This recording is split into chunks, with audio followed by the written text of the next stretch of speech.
एक बार प्रेम से बोलिए बागेश्वर धाम की। अब फिर पत्रकारों की आज हम आपकी उस कसौटी पर उतरेंगे कि भारत के इतिहास में कोई भी दरबार वाला नहीं उतरा होगा। रुक जाइए, अब पत्रकारों में फिर से, हे बालाजी आज भर लीला कर दो, आज के बाद हम आपको परेशान नहीं करेंगे। राम बोलो, सीताराम सब लोग, सीताराम सीताराम।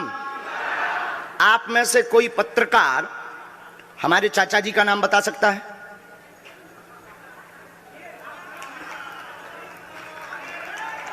बोलिए बोलिए बोलिए। आप में से कोई पत्रकार हमारे बल्कि चाचा जी का नाम उस पे भी है, संस्कार टीवी पे, कोई बता सकता है? बोलो बोलो, वरना आज के बाद अंधविश्वासी कहना बंद कर देना। क्या बता सकते हो? अब आप पत्रकारों में जिनके चाचा का नाम भृगुनाथ तिवारी हो वो आ जाए।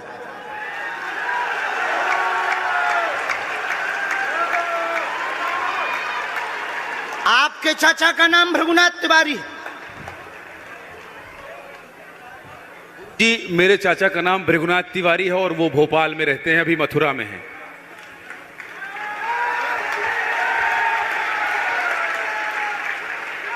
आज लेकिन हमने लास्ट अनुमति ली है अपने बालाजी से।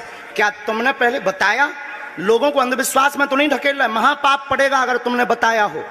गुरुजी, मैं 3 दिन से बल्कि इस सच्चाई को एबीपी न्यूज में दिखा रहा हूं। मैंने कोई अंधविश्वास फैलाने का और बताने का काम नहीं किया है।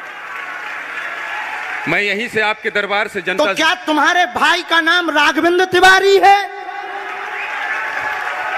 जी गुरुजी, एक पत्रकार होने के नाते नाते मैं ये कह रहा हूं, आचार्य धीरेन्द्र शास्त्री की जय, क्योंकि मैं जो सुन रहा हूं, मैं देख रहा हूं, ये चमत्कार नहीं है। क्या तुम्हारे भाई ने अभी मकान बनवाया है? जी, गृह प्रवेश किया है 2 दिन क्या पहले। तुम्हारी भतीजी का नाम अभिषी है? जी गुरुजी। आज के बाद अब अंधविश्वासी कहना बंद कर देना, वरना नंगा कर दिया जाएगा। हम हनुमान जी के सेवक हैं, ललकार कर करते हैं कि हमने संतों की चरणों की तपस्या सीखी और सन्यासी बाबा की कृपा को पाया है।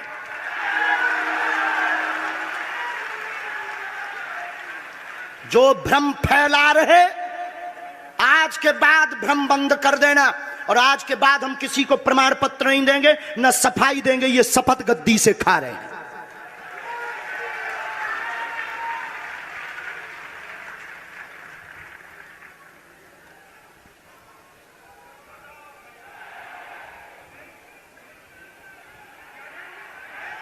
पूरे भारत को अंधविश्वास में धकेलने के लिए हाँ तो नहीं बोल रहे? जी बिल्कुल नहीं, बिल्कुल नहीं। मैं बहुत जिम्मेदारी से कह रहा हूं और मैं 3 दिन से इस सच्चाई का पता लगा रहा था। और एबीपी न्यूज जो लोग देख रहे हैं उनको मैं बता रहा हूं कि ये लाइव दिव्य दरबार के टेस्ट में आचार्य धीरेन्द्र शास्त्री जी ने जो कहा है, मैंने केवल इनसे इंटरव्यू किया था, अपनी जीवनी नहीं बताया था। जो इन्होंने बताया है वो सच है और मैं ये एबीपी में लाइव कह रहा हूं, ये कोई अंधविश्वास नहीं है। मैं फिर कह रहा हूं, बाबा बागेश्वर धाम की जय। आज के बाद, क्योंकि आज हमारा दिमाग स्थिर नहीं है, आज के बाद अब हम कभी भी किसी से हमें प्रमाण पत्र की आवश्यकता नहीं है। आज पूरी नेशनल मीडिया के सामने हमें जो कहना था कर लिया, फर्स्ट और लास्ट है। अब आपका एक प्रश्न हम बताएंगे और आज के दरबार को, क्योंकि हम पूर्ण होश में नहीं है, इसलिए आज के दरबार को हम बालाजी की अनुमति से आए थे और आज के दरबार को हम इसी के साथ विराम करेंगे। कल 4 घंटे दरबार लगाएंगे। एक प्रश्न पूछ लीजिए, लास्ट पूछिए। मैं पूछूं? हाँ। मेरे मन में तो देखिए बहुत सारे सवाल थे जिसको लेकर मैं 3 दिन से लगातार कोशिश कर रहा था। मैं इसी मीडिया में, इसी पत्रकारिता क्षेत्र में और क्या कर सकता हूं, क्योंकि मैं देश और समाज के लिए सेवा करना चाहता हूं इसी फील्ड में रहकर। उसको लेकर पदोन्नति का प्रश्न है, कृपा होगी पत्रकार में, इस मंत्र का जाप करें, आशीर्वाद है। और रुकिए, एक ये रखा है और आपका एक और रखा है। हम गुरु हैं, ऊंची गोटी खेलते हैं, कच्ची गोटी नहीं खेली हो। इसमें वो रहस्य भी लिखे हुए हैं जो दुनिया को पता नहीं, सिर्फ तुम्हें और हमें पता है। वो पूरे कमरों की डिटेल लिखी है इसमें, और ये धमकी नहीं है। सिर्फ आधा पढ़वा करके आपको हम संतुष्ट कर देंगे, वो पर्चा वापस ले लेंगे। एक ये आएंगे, ये भाव से बैठे हैं, बस ये आपने भी नहीं सोचा होगा।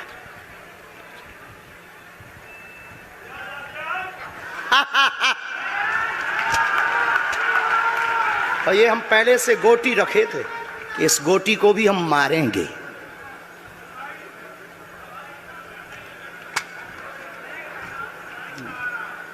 एक पर्चा ले सकते हैं, ये वाला नहीं। दोनों हाथों की मुट्ठी बांधो सब।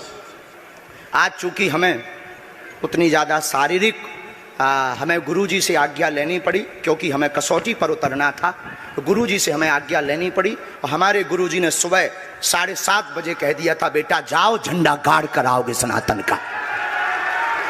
दोनों हाथों की मुट्ठी बांध लीजिए सभी। सामूहिक अर्जी हम लगा देते। कहो, हे बागेश्वर धाम प्रभु, हे बालाजी महाराज, हे सन्यासी बाबा, हे कलयुग के राजा, हम पर कृपा करो, हम पर दया करो, हमारी अर्जी सुनो। हे बागेश्वर बालाजी, आजीवन पर्यंत आपके चरणों से, आपके धाम से हम जुड़े रहेंगे, हम आते रहेंगे, परंतु हम पर कृपा करो। आपकी जय हो, आपकी जय हो, आपकी जय हो। जिनकी अर्जी नहीं लग पाई, आज चूंकि हमें बहुत खेद है कि तुम लोग 5 घंटे से बैठे और पर्चा ज़्यादा नहीं बन पाए, लेकिन आज सनातन को चुनौती थी और हम सनातन को झुकने नहीं देंगे। इसीलिए हमने आज प्रण लिया था कि हे बालाजी, आज हमको भेजना तो फतेह करवा करके आना। इसीलिए हमें बहुत दुख है और हमारे अंदर उस दुख के कारण आप लोग क्षमा कीजिएगा। और अगर आज्ञा लगेगी तो कल हम 4 घंटे तक, कल पक्का है 4 घंटे दरबार लगाएंगे। और जिनकी अर्जी नहीं लग पाएगी वो नारियल और लाल कपड़ा लाना, कथा अपने टाइम पर होगी। जो जो प्रश्न लेकर आए 3 बार बोलो ओम ओम ओम। कहो, हे बालाजी, हे सन्यासी बाबा, हमारी यह अर्जी स्वीकार करो, हम पर अपनी कृपा करो। आपकी जय हो, आपकी जय हो, आपकी जय हो। दाहिने हाथ की मुट्ठी का सीधा उतारा सिर से 7 बार करो, बालाजी के चरणों की तरफ छोड़ दो। ऐसा करने से शरीर की जो भी नकारात्मक ऊर्जा होगी वो बालाजी के चरणों में बंध जाएगी। अब बाएं हाथ की मुट्ठी का उल्टा उतारा करो एंटी क्लॉक में, सिर से 7 बार। इसे भी बालाजी के चरणों की तरफ छोड़ दो। अब दोनों हाथों को मलो, बोलो ओम बागेश्वराय नमः, ओम बागेश्वराय नमः। एक बार आंखों में लगाओ, शरीर में आपको जहां पीड़ा है वहां स्पर्श कराओ और दोनों हाथ उठाकर बोलो बागेश्वर धाम की, सन्यासी बाबा की, दिव्य दरबार की। आपकी बहन अर्जी स्वीकार हो गई है, वो काम हो जाएगा। कल हम आपकी अर्जी लगा देंगे। बाकी हमारे जोश में जो भी बुरा निकला हो तो हम भैया यही कहते हैं कि हमें होश नहीं रहता है। बोलने वाला कोई और था, वो बोलकर चला गया। बोलने वाले सन्यासी बाबा बालाजी थे, वो अपना काम करके चले गए। अब हम नॉर्मल के नॉर्मल आदमी हैं, धीरेन्द्र कृष्ण के धीरेन्द्र कृष्ण। इनकी अर्जी, इनकी बहन जी की, हाँ। और जो है कल हम दरबार में, हम आज छत्तीसगढ़ वालों से क्षमा मांगते हैं, और अगर बनेगा तो कल भी अर्जी लगाएंगे और परसों भी लगा देंगे, क्योंकि आज आपका समय खराब हुआ है। इसलिए हम आप लोगों के मन को हीन नहीं करेंगे। आज की कथा अपने समय पर होगी और बस अब हम जो है थोड़ी देर के लिए हमको अब विदा लेना पड़ेगा। अभी भी आप माइक से बोलिए, कोई संदेह माइक से बोल दीजिए, फिर बाद में मत कोई कहे। नहीं, मैं तो बिल्कुल सवाल नहीं उठा रहा हूं और मुझे कोई संदेह नहीं है। कोई आप लोगों में से किसी को संदेह अब है तो कठठरी बराइयो। हाँ, अब इससे बड़ा कुछ नहीं हो सकता। इसी के साथ दोनों हाथ उठाकर आज का दरबार, कथा में कौन कौन आ रहा है? हाथ उठाओ। पक्का पक्का पक्का? अरे पागलो, चिंता मत करो, हम सनातन का झंडा विदेशों में भी गाड़ कर आएंगे।